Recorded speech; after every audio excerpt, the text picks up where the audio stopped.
Hello student, welcome to poly electric classes. तो आज हम इस लेक्चर पे एफ ट्रिपल ई का थर्ड यूनिट स्टार्ट करने वाले हैं, है ना। तो देखिए थर्ड यूनिट में जो है तो ये है बूलियन अलजेब्रा। तो ये जो बूलियन अलजेब्रा है ना, तो ये आपके एग्ज़ाम पॉइंट ऑफ व्यू से बहुत ही इंपॉर्टेंट टॉपिक है ये बूलियन अलजेब्रा। इससे हर साल ही दो क्वेश्चन तो मैक्सिमम 2-3 क्वेश्चन आते हैं, बट 2 क्वेश्चन तो मिनिमम मान ही लीजिए कि इस लेसन से, इस चैप्टर से 2 क्वेश्चन आएगा ही आएगा। तो देखिए इसमें अपन वही क्वेश्चन कवर करेंगे क्योंकि आपके एग्ज़ाम भी आने वाले हैं, तो अपन वही क्वेश्चन कवर करेंगे जो आपके एग्ज़ाम में आएंगे या मोस्ट वाले जो क्वेश्चन है ना। तो आप इन लेक्चरों को बहुत ध्यान से देखिएगा और जैसा मैंने लिखा है टोटली यही लिखना है आपको भी एग्ज़ाम में। तो पहले तो मैंने इंग्लिश से भी लिख दिया है, इंग्लिश वालों के लिए हो गया, इंग्लिश मीडियम वालों के लिए, और ये हिंदी मीडियम वालों के लिए भी मैंने लिखा है ना।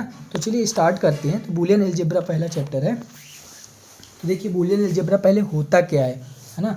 बूलियन अलजेब्रा जो है तो ये एक मैथमेटिकल ऑपरेशन को परफॉर्म करता है जो कि हमेशा 2 वैल्यू को यूज करता है। कौन कौन सी ऐसी वैल्यू है जिसको हमेशा 2 ही वैल्यू पर डिपेंड करता है, 2 ही वैल्यू को यूज करता है? ये होती है 0 और 1, बाइनरी नंबर। 0, 1, 1 को बोलते हैं क्या? बाइनरी नंबर, है ना। तो ये बूलियन अलजेब्रा टोटली 0 और 1 पर चलता है। 0 को हमेशा क्या बोलते हैं? इसको ऑफ बोलेंगे, 0 को ऑफ बोलेंगे, या तो असत्य बोलेंगे, है ना, या कि फिर लो बोलेंगे। इसको ऑन बोलेंगे, हाई बोलेंगे, ट्रू बोलेंगे। किसको? 1 को। देखिए बूलियन अलजेब्रा एक मैथमेटिकल लॉजिक है जिसमें केवल 2 वैल्यू होती है। कौन कौन सी? सत्य और असत्य। सत्य को क्या है? सत्य मतलब 1 और सत्य मतलब 0। ऐसे ही जैसे सत्य है वैसे ही ऑन और ऑफ। ऑन मतलब 1, ऑफ मतलब 0। ऐसे देखिए सामान्यतः यह केवल 2 वैल्यू का उपयोग करता है। कौन कौन सी? 0 और 1। 0, 1 दोनों ही बाइनरी संख्या है ना। बूलियन अलजेब्रा का उपयोग डिजिटल सर्किट को सॉल्व करने एवं सरलीकरण करने के लिए किया जाता है। डिजिटल सर्किट को जिसमें गेट वगैरह लगे होते हैं ना, उनको सॉल्व करने के लिए किया जाता है। यह 0 और 1 बाइनरी संख्या का उपयोग करता है। पहले ही बता दिया बूलियन अलजेब्रा किसका उपयोग करता है? बाइनरी संख्या का, जो कि 0 और 1 होती है। 1 का मतलब क्या क्या है? ऑन, सत्य, हाई, तथा 0 का मतलब क्या है? ऑफ और असत्य या लो होता है। ठीक है, तो देखिए बूलियन लॉ। अब अपन देखते हैं क्या? Boolean law. तो लॉ ऑफ बूलियन, बूलियन के कितने लॉ होते हैं ये देखते हैं अपन। एक second. Boolean law, Boolean law. तो देखिए बूलियन लॉ कौन कौन से होते हैं? बूलियन लॉ 6 प्रकार के होते हैं। बूलियन लॉ 6 प्रकार के होते हैं। 6 प्रकार के होते हैं। कौन कौन से होते हैं? पहला है कम्यूटेटिव लॉ। फर्स्ट कौन सा है? Commutative law. Commutative law. तो ये कम्यूटेटिव लॉ क्या होता है? कम्यूटेटिव लॉ ऐसा होता है, मान लीजिए 2 इनपुट है कौन कौन से? A डॉट B है। तो ये क्या होगा? अगर हम इसका क्रम बदल दें, B डॉट A कर दें, तब भी इसके आउटपुट पर कोई चेंज नहीं होगा। ऐसे ही देखिए अगर A प्लस B है, अगर हम इसको B प्लस A कर दें तब भी कोई इनपुट में चेंज नहीं होगा। तो है ना, इसको क्या बोलते हैं? Commutative law. मतलब ये होता है changes in the order of input does not affect the output does not affected the output।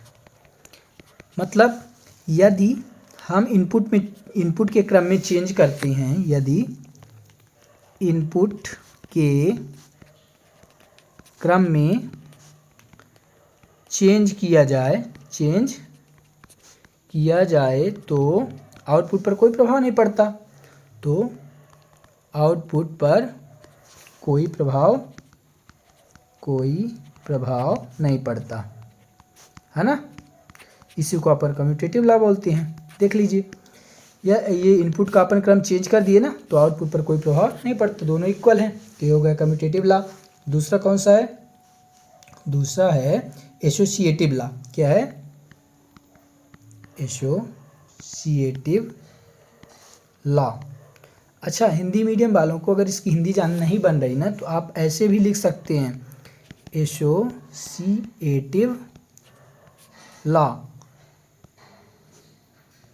Associative law. ठीक है, ये आपके पॉलिटेक्निक में सब कुछ चलता है, आप हिंदी इंग्लिश दोनों लिख सकते हैं, नहीं बनती तो उसको सीधा हिंदी में लिख सकते हैं, है ना, सब कुछ चलता है। और अगर हिंदी जानते हैं तो इसको सहचारी नियम में लिख सकते हैं, है ना, सहचारी नियम, एसोसिएटिव लॉ मीन्स होता है सहचारी नियम। ठीक है, तो देखिए एसोसिएटिव लॉ क्या होता है कि जैसे आपका इनपुट है, जैसे मान लीजिए इनपुट है ए और बी और सी, ये तीनों इनपुट है ना। अगर हम इन दोनों को कंबाइन कर लिए, ए और ए प्लस बी को कंबाइन कर लिए, मतलब इन दोनों इनपुट को एक साथ ले लिए और इसको अलग कर दिए, और इधर अगर हम क्या किए, इधर भी तीन इनपुट है, तो इधर अगर इनको साथ ले लिए और इसको अलग कर दिए, तब भी इनपुट पर कोई चेंज नहीं पड़ेगा, आउटपुट पर कोई चेंज नहीं पड़ेगा। इसका मतलब ये हुआ, इधर भी देखिए A dot B dot C है, इधर भी अगर A dot B dot C है, अगर इधर इसका कंबाइन कर लिए और इधर इसको कंबाइन कर लिए, तब भी आउटपुट पर कोई चेंज नहीं पड़ेगा। इसका मतलब ये हुआ कि यदि हम कंबाइन किए गए इनपुट का क्या करते हैं, क्रम बदल देते हैं, तब भी आउटपुट पर कोई प्रभाव नहीं पड़ता। तो क्या लिखेंगे, change the order of combine input does not affected output। मतलब इस नियम के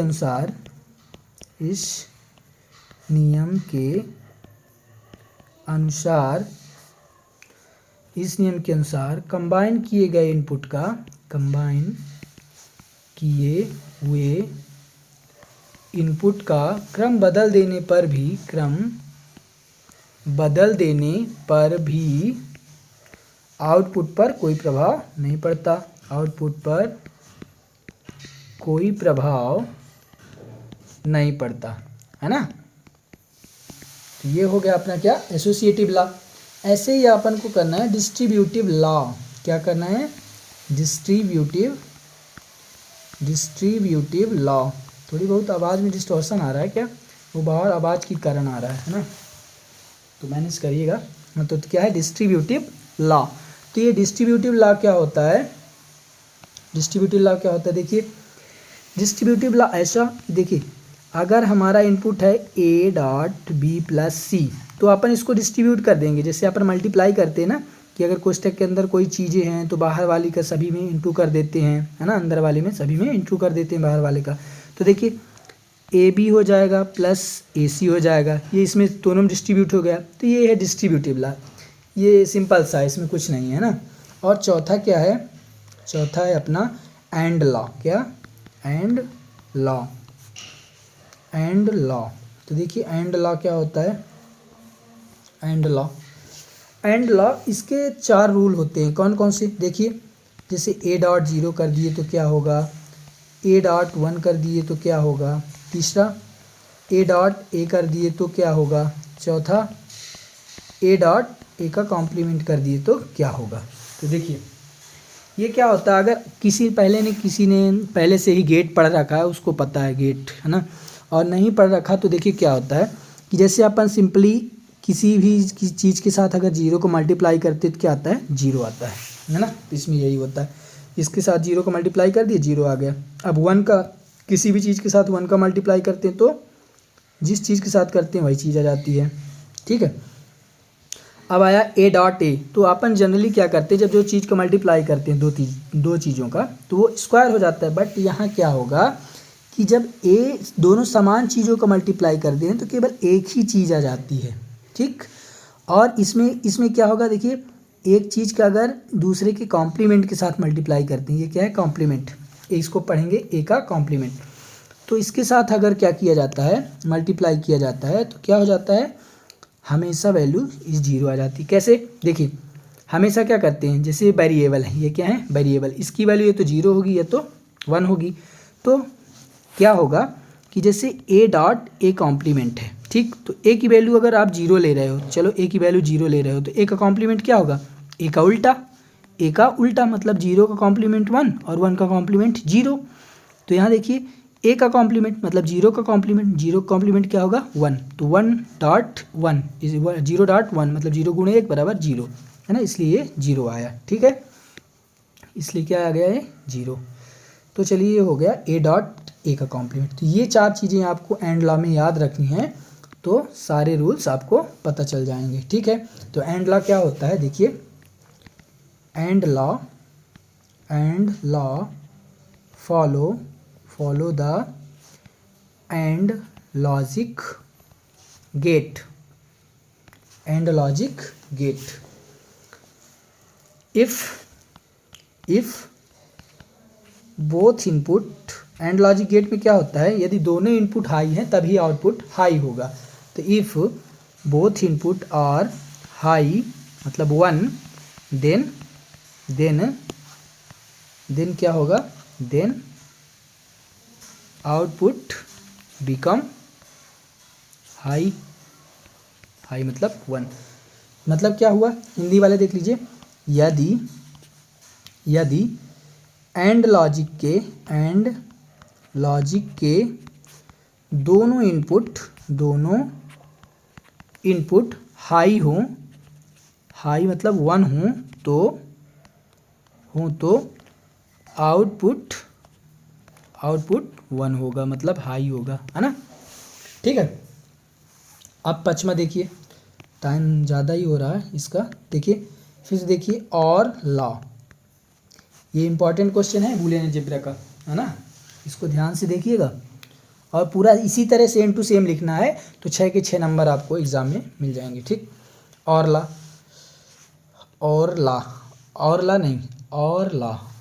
है ना। तो और लॉ देखिए क्या होता है। फर्स्ट है आपका क्या? a+0। इसी तरह जैसे एंड लॉ है ना, और लॉ भी, इसके भी 4 रूल होते हैं। a+0 हो गया, a+1 हो गया, दूसरा तीसरा क्या हो जाएगा? a+a क्या होगा, और चौथा क्या है? a+a का कॉम्प्लीमेंट क्या होगा। तो देखिए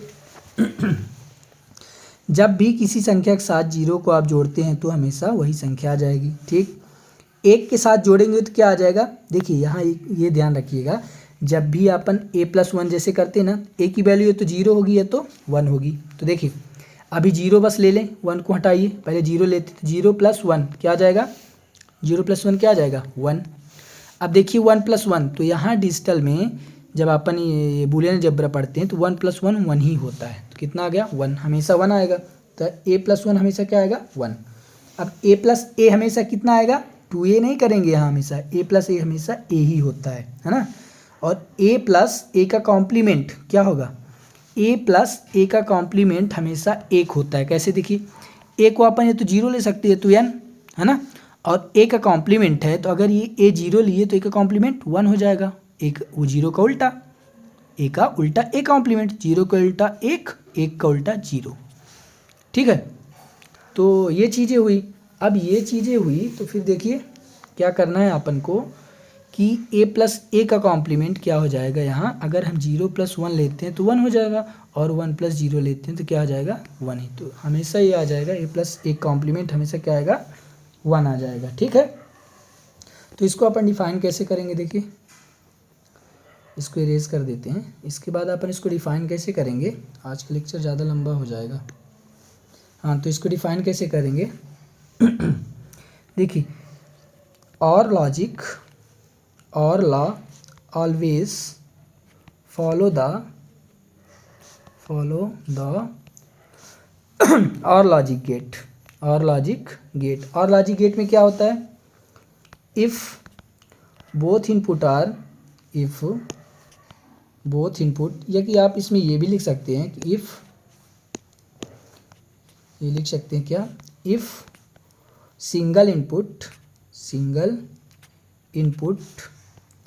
high then output will be high. ठीक, इसका मतलब ये हुआ, यह हमेशा और लॉजिक गेट को हमेशा और लॉजिक गेट को फॉलो करता है यदि एक इनपुट हाई है तो आउटपुट हमेशा क्या होगा, आउटपुट हमेशा हाई होगा, है ना, हाई होगा। ये और लॉजिक की बात हुई। अब देखिए लास्ट अपना क्या बचा, जो लास्ट है 6 नंबर का, तो ये है इन्वर्जन लॉ। क्या है, इन्वर्जन लॉ। ये देखिए इसको लिखने में मिस्टेक हो गया, इन्वर्जन लॉ। तो इन्वर्जन लॉ क्या होता है, देखिए मीनिंग से ही समझ में आ रहा है कि इन्वर्जन लॉ इसका अपोजिट है, इसका उल्टा करना है ना। तो इन्वर्जन लॉ क्या होता है कि इन्वर्जन लॉ ऑलवेज